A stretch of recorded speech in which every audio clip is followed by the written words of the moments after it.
I'm Dr. John. This is your Maintenance Minute coming to you with this storeroom process on special tools. This is one of the 32 processes and practices that we've been working our way through.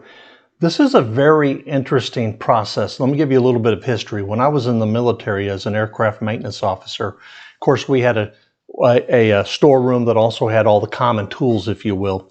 Whenever one of our crew chiefs needed to check out either a toolbox or one of these power tools or chain fall or come along or something like that, they had to check out a nylon strap. They'd go to the tool room, which is also the storeroom, and they would give them a chit. Now, what a chit was, it was an aluminum disc that had their number on it. Each person had a series of discs with their numbers sort of stamped into it.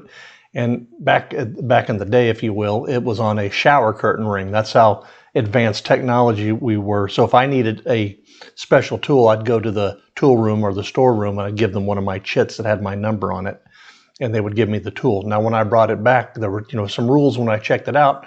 There are some rules when I checked it back in.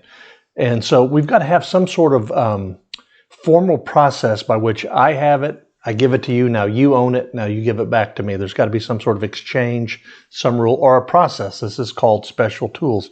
It's meant for common tools. I've already mentioned a few of them: come-alongs, chain falls, harnesses, big wrenches, torque wrenches, optical alignment kits. The things that would be commonly, power tools might be commonly used amongst all the folks in the maintenance department. These are common tools, right? So we have to have a formal checkout and check-in procedure. The checkout procedures, I'm in the storeroom or the tool room, if you will.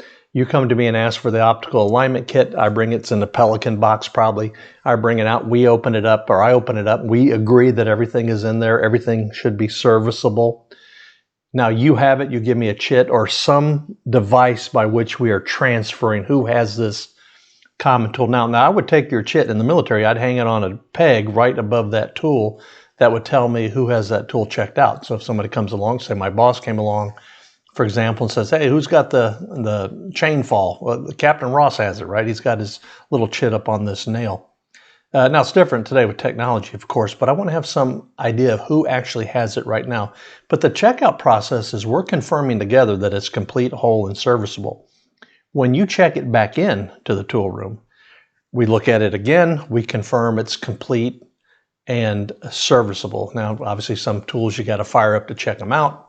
I can't tell if it's serviceable, but your pledge is that it is. And look, it's an industrial tool. If you happen to break it, tell somebody, right? And we'll get a new one. It's an industrial tool, heavy maintenance. These things kind of happen. So there's a check-in and check-out procedure. Not only is it complete, but it's also serviceable.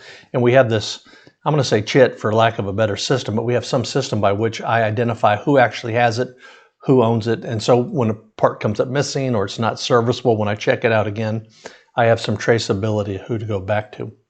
So I've already talked about the serviceability, and again, it's an industrial tool. Sometimes things happen that keep us from being able to use the tool. It breaks for some reason, but we can overcome that. We just simply get a new one. Look, this is an important process. You've got special tools. You need a process for it. Make sure you have one. We can help you set one up. I'm Dr. John. This has been your Maintenance Minute.